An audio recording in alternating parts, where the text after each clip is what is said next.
Hey guys, it's Croctober, so we're here to talk about crocodiles, especially in the month of October. And while we have all these cool crocodiles in the park, and we have a couple books and some maps and things about how to tell them all apart, sometimes you got to get down to the bones and really see what they look like. So we've got a skull here, right? The head of a crocodile, and this is what they look like without all their skin on them. So there's something kind of creepy about it, but it's also kind of cool, right? So this is how we can get down to the basics and see, well, what's the main question everybody asks? How do you tell the difference between an alligator and a crocodile? An alligator would have a much bigger, rounder snout, but this is a crocodile. And crocodiles have this more pointed snout, and then when their mouth is shut, almost all of their teeth are showing, where an alligator would have an overbite and you wouldn't see all of these teeth that you see on the big crocodile. So we've narrowed it down to a crocodile, but how do we know what kind? Well, that gets even trickier. There's lots of different kinds of crocodiles. This one has one subtle characteristic that really gives it away, and that's this hump. Can you see this bump right here in front of its face? Right between its eyes and its nose, it gets a big hump here, and that's a real clear sign that we have an American crocodile. Did you know we have crocodiles in Florida? That's where the American crocodile lives in the United States, down in southern Florida. So this is a really cool skull to have and show off those characters.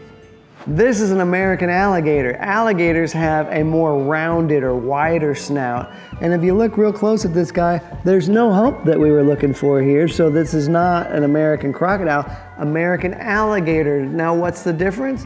Well, part of it is this jawline. So when an alligator shuts his mouth, he covers up the teeth on the lower jaw. They fit up inside of his mouth. He has what we call an overbite.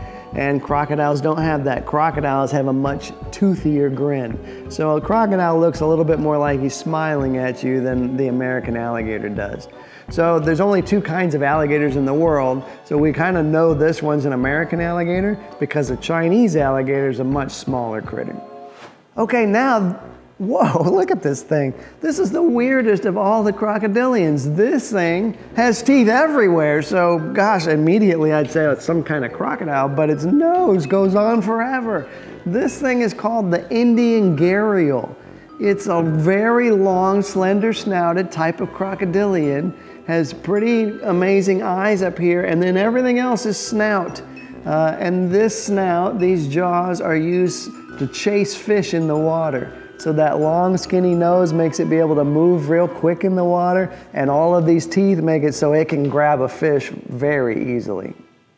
So guys, we've taken a look at these skulls, but these are from modern and living animals, right? These are from things that you could see that live right here in the zoo. But sometimes animals died a long, long time ago, and those skulls, when they sit around, they eventually become part of the rock, and we call those fossils.